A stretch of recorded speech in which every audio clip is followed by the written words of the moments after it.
When it comes to JoJo games on Roblox, the first thing that usually comes to mind is stuff like Your Bizarre Adventure, A Bizarre Day, and sometimes even A Universal Time. Although that's more so of a crossover game, but anyways. The point is that Project JoJo usually doesn't come to mind first. But why is that? How is it that a game that could average thousands of players be reduced to nothing? Well, that's what I'll be talking about today. Now, before this video begins, please make sure to like and subscribe. It'd be appreciated. So, to talk about the fall of Project JoJo, first, we need to talk about the beginnings. Project JoJo was initially released around the time of March 2018, and later on the game moved pages to be under the ownership of MLG Arc of Oz in October of 2018. Now, as for early Project JoJo, it wasn't anything too special. It followed a similar pattern of obtaining a stand and beating things up to level up. Now, later on they did add stuff like a rebirth arrow, which would give you powerful stands, but there was something else that they added which would change the game forever. In mid-2019, they added something called fusions. Now, this concept was entirely new to JoJo games, since it was completely non-canon, and Project JoJo was the only JoJo game that was able to successfully pull these off. Now, fusions themselves were a result of two stands fused together with the fusion mask, but later on was changed to fuse with stone rokas. Now, these fusions were powerful, with some sub-abilities giving you stuff like autoing projectiles, or even time stop itself.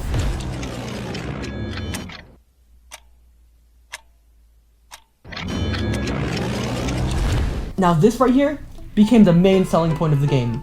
It was the thing that made it different from other JoJo games, and with previous editions such as Requiem Arrows, this had begun the rise of Project JoJo, being able to average thousands of players, and the community started to grow day by day. But what happened to it? I mean, the game was doing well, people were coming back to make different fusions, and they even added game modes such as Gang Wars. So, what happened?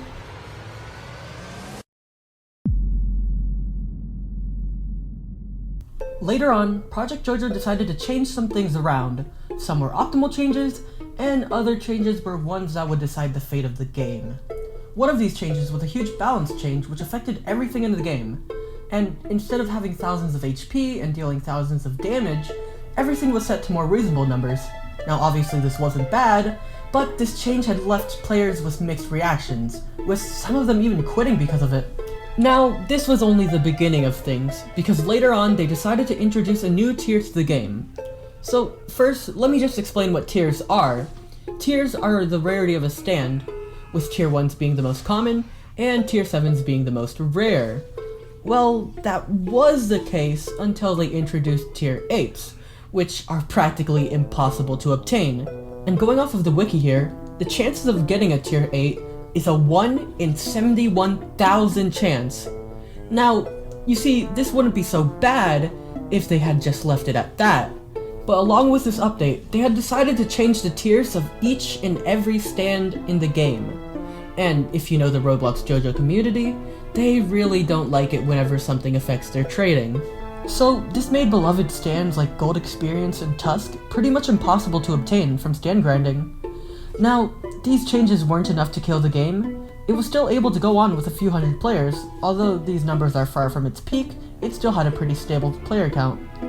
Until the update started to die down. I mean, we had some sneak peeks, but the last changelog was in November of 2020, and after 4 months later, we finally got the update. But at that point, it was too late. A new JoJo game had came over and took the spotlight from everyone else. That game obviously being YBA. And with this competition, Project JoJo just couldn't keep up. Its combat was slow, clunky, and with outdated models, it just slowly faded away for most players.